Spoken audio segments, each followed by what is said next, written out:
原始嘅統計資料係可以非常之龐大而且雜亂嘅，唯有將呢一啲資料作更加客觀嘅描述嚟進行總結或者比較，我哋可以參考一啲統計嘅指標嘅。而咁樣嘅數值比較常見嘅就有中位數、眾數同埋平均數。中位數其實就係喺一組排列好咗高低大小嘅數據入面正中間嗰個值，譬如呢一組數據嘅中位數就係5啦。但係如果遇到數據嘅項數係偶數嘅時候呢，就要取中間兩個數嘅平均值做中位數啦。眾數係指喺一組數據入面出現頻率最高嗰個值，佢經常被用作描述定類數據嘅集中趨勢嘅，因為平均數同埋中位數都冇辦法做到。嗱，舉個例啊，呢一組數據嘅眾數就係籃球啦，但係佢就冇中位數同埋平均數嘅。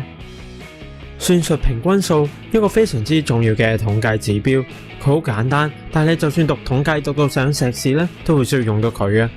佢嘅計法係將整組數據加埋晒，再除呢組數據嘅項數，而佢嘅缺點就係好容易受極值影響。例如一個幼稚園老師帶住3個小朋友，我就想描述佢哋嘅年齡特徵。如果我用平均年齡嚟表達，就會得出13歲呢個數字，根本就冇代表性嘅。但如果我用眾數嚟表達，就可以好快咁知道呢一組人係集中喺4歲呢個位置啦。更多嘅平均數種類仲有加權平均數同埋幾何平均數。加權平均數其實同算術平均數相類似，分別在於係計算加權平均數嘅時候，數據嘅每個值對於平均數嘅貢獻係唔相等嘅，因此要喺每個值上面乘上唔同嘅權重。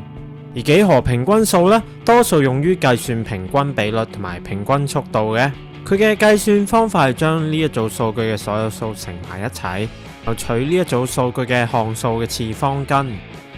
統計指標嘅介紹你就睇晒啦。想知道更多，睇埋下面嘅文字說明同埋做埋小測驗啦。